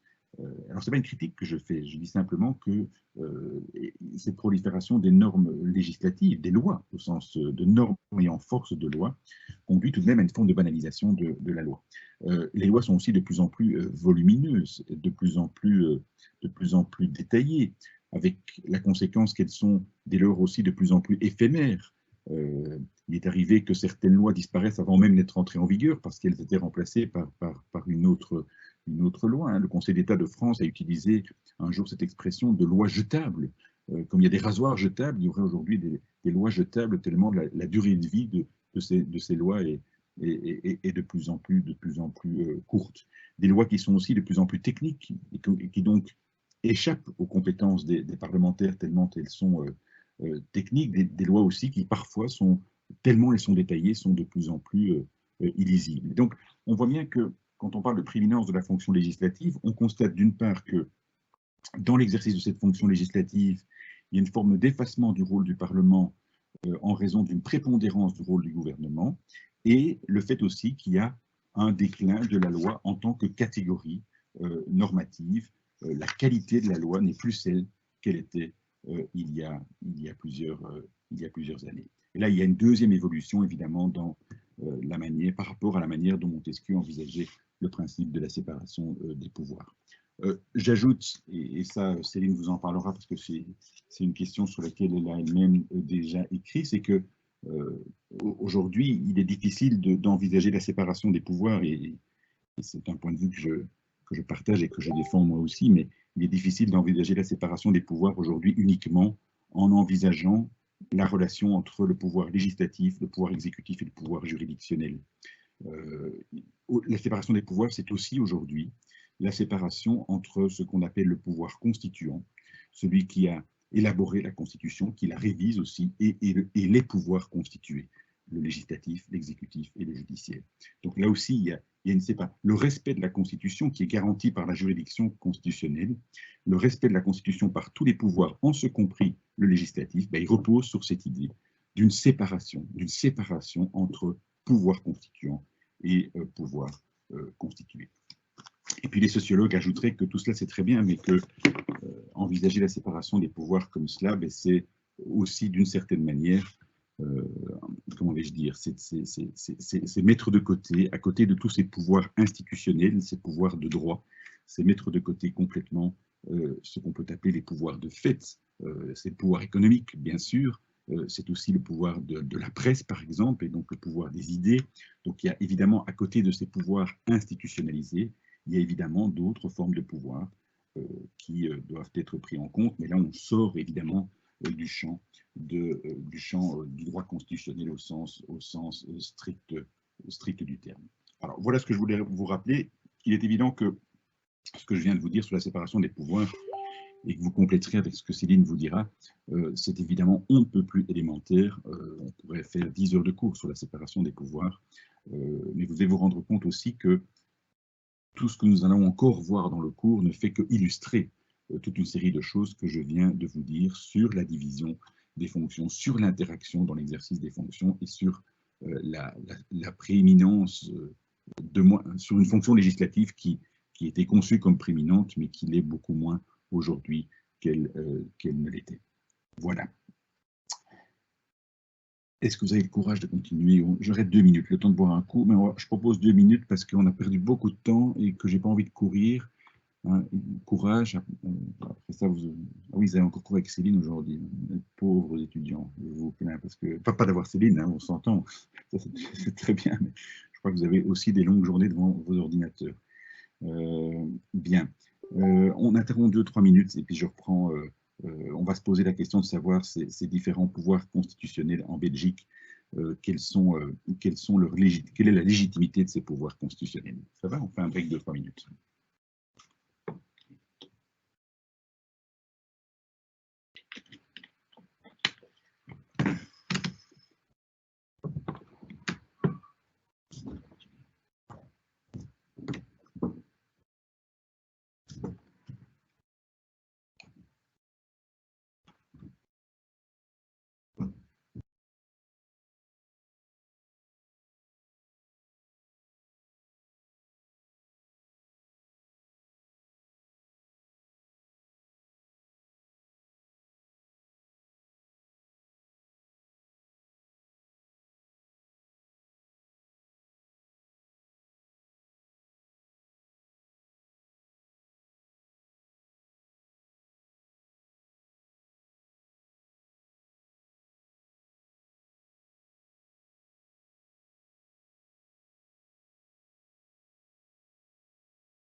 Bien, ça va les amis, on peut continuer? C'est perturbant de ne pas vous voir, je vous jure que c'est perturbant. Mais je ne vois pas la solution. Hein. De temps en temps, vous pouvez m'envoyer une petite photo de vous-même qui rit. Hier, après le cours, j'ai fait les Skype avec des étudiants en mémoire. C'est quand même plus amusant parce qu'on a quand même l'impression d'avoir presque dans son bureau. Mais là, vraiment, c'est perturbant. C'est pas grave. Voilà, on va continuer. Oui, je vous avais dit qu'on parlerait des pouvoirs spéciaux Je ne l'ai pas fait, j'ai pas du tout oublié, mais j'ai eu Céline au téléphone hier qui m'a dit qu'elle vous en avait déjà parlé. Et donc, moi, je reviendrai sur la question des pouvoirs spéciaux lorsqu'on abordera dans le cours la question des affaires courantes. Ce sera l'occasion d'aborder la question des pouvoirs spéciaux, parce que hier, la question s'est posée de savoir si il était possible d'octroyer des pouvoirs spéciaux à un gouvernement en affaires courantes. Alors finalement, cette question est devenue en quelque sorte périmée, puisque Mme Wilmès a prêté serment comme à la tête d'un gouvernement de plein exercice, avec une feuille de route très précise, mais de plein exercice. Donc, c'est pas un gouvernement, c'est plus un gouvernement en affaires courantes. Mais la question s'est posée de savoir si c'était possible en affaires courantes. Et je vous expliquerai que oui, que je considère que, et je ne suis pas le seul, j'en ai encore discuté avec des collègues hier, constitutionnalistes, qu'il est parfaitement possible d'octroyer des pouvoirs spéciaux à un gouvernement qui est en affaires courantes. Et donc on verra ça quand on parlera des affaires courantes, parce que c'est difficile de vous expliquer cela sans vous avoir parlé de la question des affaires courantes. Bien. Alors, ce que je vais faire maintenant avec vous, c'est deux choses. On va travailler la légitimité des pouvoirs constitutionnels, le pouvoir législatif, le pouvoir exécutif, le pouvoir judiciaire. C'est la question de leur origine et c'est la question aussi des limites. Alors, c'est d'abord la question de l'origine. Et je vais ici évoquer avec vous un article particulièrement important de la Constitution belge, c'est l'article 33. Alors, l'article 33, vous l'avez sous les yeux, il contient deux alinéas. Le premier qui nous dit que tous les pouvoirs émanent de la nation, et le second qui précise qu'ils sont exercés de la manière établie par la Constitution. Alors, le premier alinéa de l'article 33, et l'article 33 est véritablement la clé de voûte de toute l'architecture constitutionnelle, de toute l'architecture institutionnelle qui a été prévue par la Constitution belge. L'alinéa premier y consacre un principe qui est le principe de la souveraineté nationale. Le principe de la souveraineté nationale, c'est l'idée que la souveraineté, elle est détenue par la nation. Et en adoptant l'alinéa premier de l'article 33, le constituant 1830 s'est inspiré de la Constitution française 1791. Et dans la Constitution française 1791, vous trouvez cette phrase « La souveraineté appartient à la nation ». C'est vraiment bien cela l'idée. Nous disons « Tous les pouvoirs émanent de la nation », mais c'est exactement la même idée. Bien. Donc la souveraineté appartient à la nation, mais la nation, elle ne peut évidemment exercer, parce que la nation, c'est un concept abstrait, la nation ne peut exercer elle-même la souveraineté, et donc elle va déléguer l'exercice de la souveraineté, et elle va déléguer l'exercice de la souveraineté à celui que l'on appelle le constituant. Et donc lorsque la Constitution belge a été adoptée en 1830-1831, le constituant, il a en quelque sorte agi sur délégation de la nation. C'est l'idée que l'exercice du pouvoir, que la nation a délégué au constituant, l'exercice du pouvoir souverain. Et c'est sur base de cela que le constituant a élaboré la Constitution. C'est sur base de cela que dans la Constitution, il a institué un certain nombre de pouvoirs. Il a constitué des pouvoirs, et ce n'est pas pour rien qu'on les appelle des pouvoirs constitués. Et donc il y a un pouvoir constituant et il y a des pouvoirs qui ont été constitués, institués en quelque sorte par ce pouvoir constituant, par l'auteur de la Constitution. Alors il y a évidemment là-dedans un pouvoir qui a une position un peu ambiguë, c'est le constituant dérivé. C'est celui qui est chargé de réviser la Constitution, parce qu'il est à la fois pouvoir constituant, puisqu'il révise la Constitution, mais comme il ne peut réviser la Constitution que conformément à la procédure de révision de la Constitution, c'est l'article 195, mais il est aussi d'une certaine manière un pouvoir constitué. Il a été constitué par le constituant originaire, mais il est aussi d'une certaine manière constituant puisqu'il modifie le travail qui a été fait par le constituant originaire. J'espère que vous me suivez. C'est évidemment une question qui est particulièrement importante. Bien. Et donc, tout cela pour dire que la Constitution, l'article 33 nous permet de dégager cette conclusion que la Constitution, elle trouve son origine dans la volonté de la nation souveraine. La Constitution a été adoptée en 1831 par le Congrès national, vous le savez, on l'a déjà vu ensemble, par un Congrès national qui était considéré comme représentatif de la nation souveraine. Et c'est au nom de cette nation souveraine, c'est pour le compte de cette nation souveraine que le constituant a fait œuvre constituante, qu'il a adopté la Constitution. Ça va et en cela, bien sûr, le principe de la souveraineté nationale de l'article 33, alinéa 1er, est un principe de légitimité, soyons clairs. Alors, je profite évidemment de cela pour faire un rapprochement entre l'article 33 et l'article 42 de la Constitution. Pourquoi? Parce que c'est un peu le problème, c'est que dans un texte constitutionnel, vous pouvez avoir parfois un même mot qui n'a pas nécessairement la même signification partout. Et ici, c'est le mot nation. La nation, au sens de l'article 33 de la Constitution, c'est en quelque sorte la, comment vais-je dire, c'est la population, comment je pourrais dire ça comme ça, c'est la population passée, présente, future, c'est celle au nom de laquelle le constituant s'est exprimé, c'est celle au nom de laquelle le constituant s'exprime quand il révise la Constitution. C'est une nation, j'ai envie de dire, très abstraite, on pourrait dire diachronique, transhistorique, c'est le peuple perpétuel tel que le visait Marcel Gauchet, alors que dans l'article 42 de la Constitution, la notion de nation est entendue pas exactement de la même manière. Dans l'article 42, et je vais arriver à l'article 42, la nation, c'est la population telle qu'elle existe ici et aujourd'hui, hic et nunc, pour le dire comme cela. C'est la population que représentent aujourd'hui et maintenant les parlementaires. C'est une nation concrète. C'est une nation qui n'est plus diachronique, mais synchronique, qui n'est plus transhistorique, mais qui est plutôt située historiquement. Aujourd'hui, ce n'est plus le peuple perpétuel de Marcel Gauchet, c'est ici ce que Marcel Gauchet appelle le peuple actuel. Il fait la différence entre le peuple perpétuel et le peuple actuel.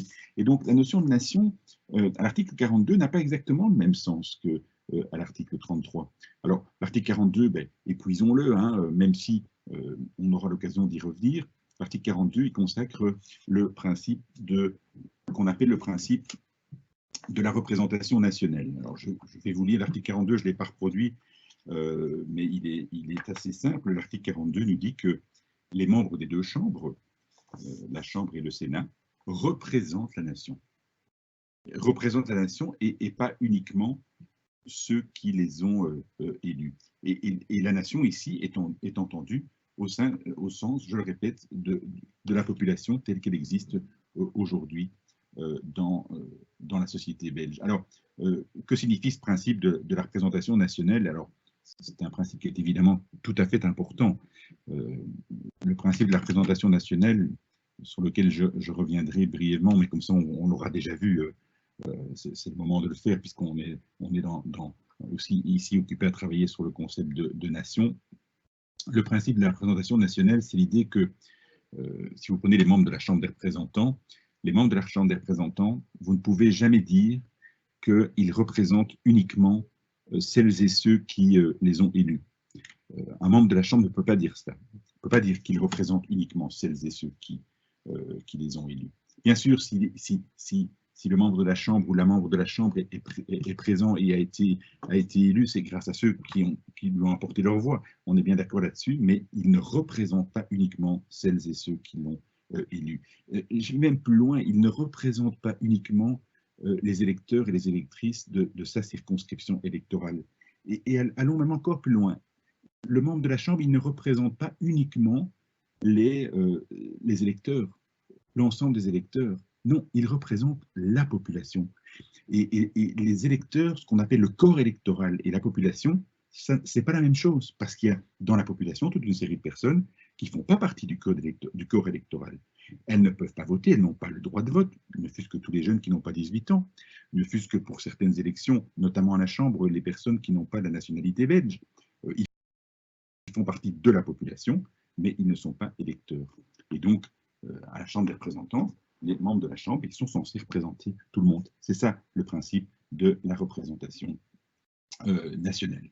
Et donc, vous voyez, et alors, le mot nation est utilisé encore dans un troisième article, c'est à l'article 193 de la Constitution.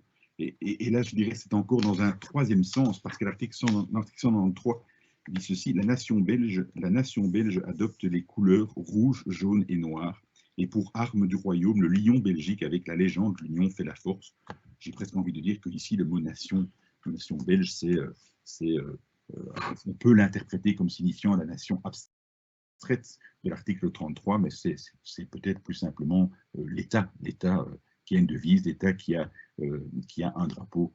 Ce n'est pas une disposition qui appelle beaucoup de commentaires de ma part dans le cadre de ce cours.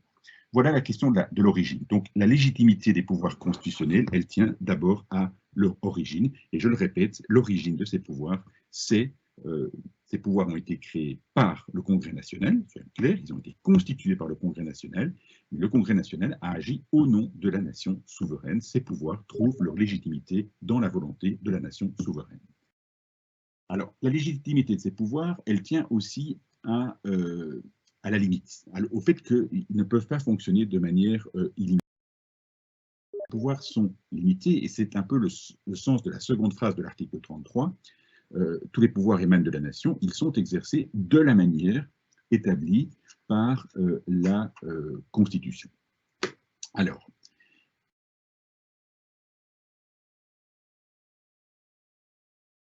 ça veut dire quoi? Ça veut dire que il y a dans le texte constitutionnel toute une série de limites qui sont posées, qui sont imposées aux différents organes qui sont chargés d'exercer les différents pouvoirs.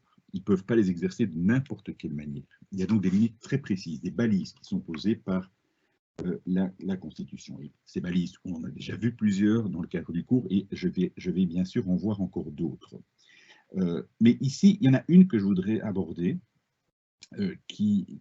que j'aborde ici à ce stade du cours. C'est une limite que j'aurais pu aborder à d'autres endroits du cours, mais je l'aborde ici parce que cette limite, elle a été précisément élaborée à partir de l'article 33 de la Constitution, de l'article 33 alinéa 2. C'est la question des procédés de démocratie, directe. Bon, on aura l'occasion de revenir là-dessus. On est aujourd'hui dans un État, la Belgique, qui est dominé par une logique de la démocratie représentative, mais on assiste aujourd'hui à une volonté de plus en plus importante de la part de la population, une volonté de pouvoir permettre à la population d'intervenir de manière beaucoup plus participative, de pouvoir intervenir de manière plus directe, de pouvoir intervenir de manière plus interactive, en quelque sorte, dans le processus démocratique. Et donc, la question se pose de la place d'éventuels procédés de démocratie directe qui viendraient un peu atténuer cette très forte logique de démocratie représentative. La démocratie représentative, et on y reviendra la semaine prochaine, c'est vraiment l'idée que la volonté du peuple, elle s'exprime à travers ses représentants, à travers ceux qui les ont élus. Très bien, mais est-ce qu'on ne peut pas donner la possibilité à la population de s'exprimer plus directement, plus participativement, plus interactivement? Bien. Et donc, il y a deux procédés que j'ai déjà évoqués avec vous dans un autre contexte, qu'on appelle le référendum et la consultation populaire. Et donc, la question se pose de savoir, ces deux procédés, est-ce qu'ils sont admissibles ou pas? Est-ce que la Constitution belge autorise, la Constitution belge qui est fondée, je le répète, sur une forte logique de démocratie représentative, mais est-ce qu'elle permet le référendum et la consultation populaire? Alors, je ne reviens pas sur la distinction qu'on fait entre référendum et consultation populaire, j'y reviens dans le syllabus, mais c'est une distinction que j'ai déjà faite avec vous. J'aborde immédiatement les choses et je prends d'abord l'hypothèse du référendum. Est-ce que le référendum est autorisé ?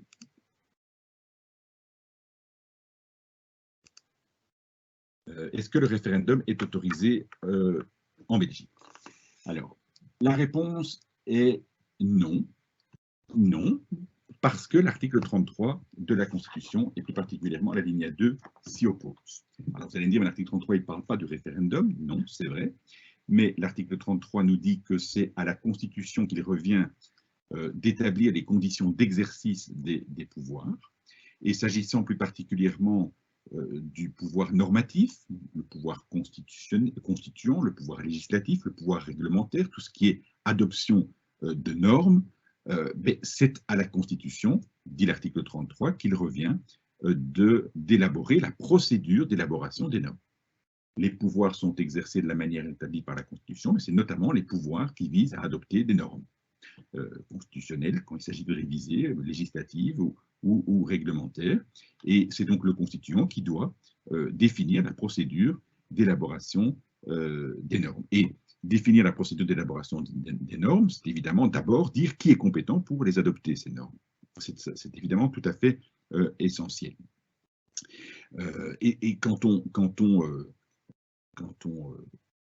regarde la manière dont les différents pouvoirs sont aménagés par la Constitution, vous constatez que la Constitution n'aménage aucune place au profit du citoyen. Le citoyen n'intervient pas en aucune manière dans la procédure d'élaboration des normes, et notamment les normes législatives et les normes réglementaires. Et donc, le Conseil d'État, dans un avis très très important de la section de législation, qui a été rendu en 1985, on dit qu'un avis, il n'est pas rendu, il est donné. On dit donner un avis, si on veut tout à fait être rigoureux. Dans un avis qui a été donné, dans le syllabus, je mets rendu, mais c'est beaucoup mieux de dire donner. Rendu, ce n'est pas une erreur, hein, mais si on veut être tout à fait précis, c'est donné. Dans un avis donc donné en 1985, la section de législation du Conseil d'État a très clairement dit non. L'article 33, alinéa 2, dit que les normes doivent être adoptées de la manière prévue par la Constitution. C'est à la Constitution qu'il revient de dire qui adopte les normes, et la Constitution ne prévoit pas une intervention directe de la population, et donc ce n'est pas possible. Ça ne signifie pas que ça ne peut pas un jour être possible. Ça ne signifie pas que le référendum ne pourrait pas un jour être introduit dans la Constitution. Absolument pas. Et pour ça, il faut la réviser. Il faut la réviser, il faut l'introduire dans le texte constitutionnel.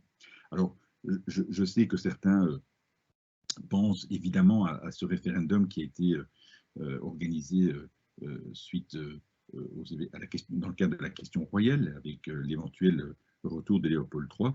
C'est clairement un référendum qui était inconstitutionnel, soyons clairs. Alors, il a été organisé, mais c'est un référendum qui sortait des clous constitutionnels. Alors, j'en viens maintenant à la consultation populaire. La consultation populaire, est-ce qu'elle est permise ou pas? La différence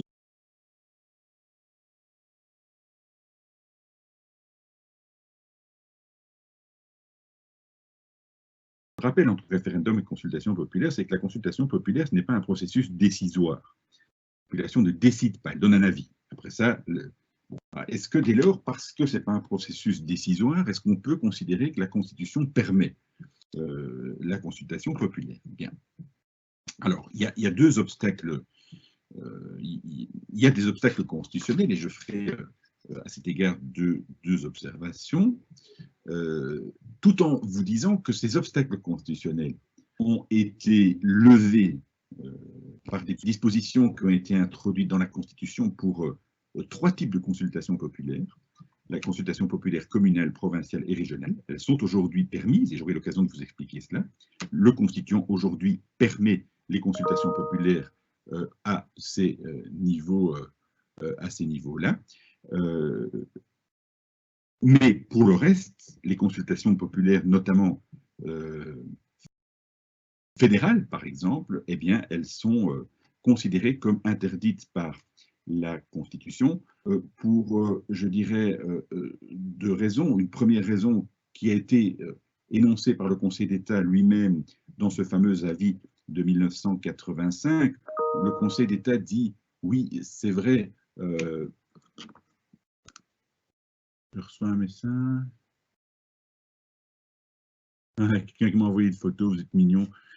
C'est sympa ça. De temps en temps, vous pouvez m'envoyer une photo, ça humanise les choses. Donc j'en reviens où j'en étais. La section de législation du Conseil d'État dit, bien sûr, quand un avis est rendu dans le cadre d'une consultation populaire, cet avis n'est pas obligatoire, le pouvoir fait ce qu'il veut, ce n'est qu'une opinion, mais le Conseil d'État dit, donc il y a juridiquement une différence entre référendum et consultation populaire, mais le Conseil d'État dit, mais dans les faits et politiquement, la différence, elle est évidemment très minime, parce que c'est le bon sens qui permet de s'en rendre compte, mais quand vous avez un pouvoir politique qui organise une consultation populaire, une commune, par exemple, aujourd'hui, elles peuvent le faire. Si la population se prononce très majoritairement en faveur de telle ou de telle option, il est évidemment très difficile, après, politiquement, de dire je ne tiens pas compte de l'avis de la population. Alors, juridiquement, oui, bien sûr, et c'est ce qui fait la différence entre référendum et consultation populaire, mais sur le plan politique, c'est compliqué. Donc, le Conseil d'État dit c'est un peu artificiel de se baser sur le fait que la consultation populaire n'est que juridiquement un processus décisoire pour dire il y a une différence avec le référendum, et donc on pourrait les permettre. Il y a une deuxième raison, c'est que l'article 33 dit que les pouvoirs doivent être exercés de la manière établie par la Constitution. Et donc, je l'ai dit, le constituant doit régler les modalités d'exercice des pouvoirs, et notamment le pouvoir d'adopter les normes. Et je vous l'ai dit, pour le constituant, c'est notamment dire qui est compétent pour adopter ces normes, mais c'est aussi, et je me permets de le dire maintenant, déterminer comment ces normes sont adoptées, selon quelle procédure. Et là, quand vous regardez le texte de la Constitution, ben, vous êtes bien obligé de constater que la procédure d'élaboration des normes, elle est strictement réglée par le constituant et qu'il est difficile d'y introduire d'une manière ou d'une autre des consultations populaires. Je prends un exemple qui est assez évident, c'est la révision de la Constitution, l'article 195. Comment voulez-vous, dans la procédure que nous avons analysée ensemble de révision de l'article 195, insérer une étape supplémentaire qui serait la consultation populaire? Ce serait d'ailleurs totalement contradictoire puisque la dissolution préalable des chambres revient déjà à consulter indirectement la population. Et donc aujourd'hui, on est d'accord pour dire que les référendums sont interdits, sauf à réviser la Constitution, ce qui n'a pas été fait. Les consultations populaires le sont aussi, sauf lorsque la Constitution expressément le permet, et elle le fait pour les consultations populaires, communales, provinciales et régionales. Alors, vous verrez que j'ai quelques lignes dans le syllabus aussi sur la question de savoir si, malgré tout, les consultations populaires, on ne pourrait pas faire des consultations populaires qui ne portent pas sur des normes à adopter, mais sur des choix politiques généraux, une espèce de consultation d'orientation générale. Êtes-vous d'accord d'avoir une politique plus restrictive à l'égard des étrangers, par exemple, ou moins restrictive à l'égard des étrangers? Bon, tout ça, c'est très bien, mais c'est une belle farce parce que quand vous posez ce genre de questions, c'est que derrière, il y a une volonté d'adopter des normes ou de ne pas adopter des normes. Donc, ce n'est que une sorte de paravent, ces questions d'orientation générale, mais derrière, il y a très clairement un projet avec une feuille de route normative. Et donc, in fine, c'est toujours pour que, si la population se prononce en faveur d'une politique bien déterminée, ben, lorsqu'il faudra la mettre en œuvre, c'est par des normes, évidemment, et donc il y a toujours un enjeu qui est un enjeu normatif. Alors, pour les consultations populaires, je l'ai dit, sont interdites, sauf à 3 niveaux, communal et provincial d'un côté et régional de l'autre. Et donc, c'est ce que je vais vous expliquer lundi prochain.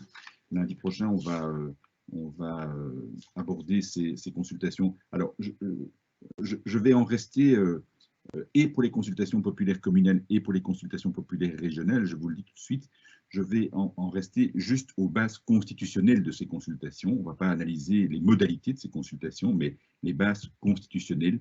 Il y a des choses qui sont évidemment très intéressantes et importantes à dire. Ça s'est fait d'abord au niveau communal et puis au niveau régional. Au niveau régional, c'est dans le cadre de la 6e réforme de l'État. Voilà. Alors, il n'est pas impossible, il est même tout à fait certain que soit d'ici la semaine prochaine, soit après, je vous envoie un message Moodle qui vous dit, voilà, nous sommes à un stade du cours où certaines pages, vous allez les voir par vous-même. Je le fais pour des pages qui sont relativement faciles. Je ne vais pas vous poser des pièges, bien évidemment. La matière, elle doit être vue, c'est clair. On perd du temps à faire cela comme ça. C'est évident, la matière doit être vue, mais il y a des parties du cours, je vous demanderai de voir ça vous-même parce que ce sont des parties qui sont plus simples à comprendre. Et lorsque je ferai cela, je crois qu'il y a une technique extrêmement simple, c'est de vous dire, voilà, je ferai ça par exemple pour le roi. Non pas que ce n'est pas intéressant, c'est pas ça que je veux dire, mais ce n'est pas des choses qui sont difficiles à comprendre, la question du roi, le statut du roi, les pouvoirs du roi, etc. Ben, je vous dirai, ben voilà, vous lisez telle et telle page dans le syllabus, et si vous avez des questions, des questions qui... Alors, il y a des questions qui sont posées dans le syllabus, celles-là, bien sûr, j'y reviendrai, parce qu'elles n'ont pas de réponse, donc je reviendrai là-dessus. Mais si vous avez d'autres questions, ben, à ce moment-là, je peux évidemment les aborder et vous expliquer cela. Mais je considérais que vous avez lu le syllabus, et alors on peut directement attaquer sur des questions plus particulières. J'espère que ce procédé vous convient, mais je préfère passer plus de temps, comme je l'ai fait pour les contrôles, par exemple, sur des choses qui méritent, à mon sens, des explications de ma part. Voilà, ça m'a fait plaisir de vous donner cours. J'aurais préféré le faire autrement, vous le savez bien, mais je vous retrouverai avec le plus grand plaisir la semaine prochaine. Donc, en principe, la semaine prochaine, c'est l'inverse, c'est que moi, je vous donnerai cours à 16h15 à 18h15, et Céline rendra la plage horaire juste avant. Restez bien en contact avec Moodle, c'est évidemment le moyen qu'on a de communiquer avec vous. Et un énorme merci encore à Simon. Sans les délégués, sans le service informatique, ce ne serait pas possible, mais sans les délégués, ce n'est pas possible non plus. Et donc, de tout cœur, je le remercie vraiment beaucoup. Allez, à bientôt et haut les cœurs tout le monde.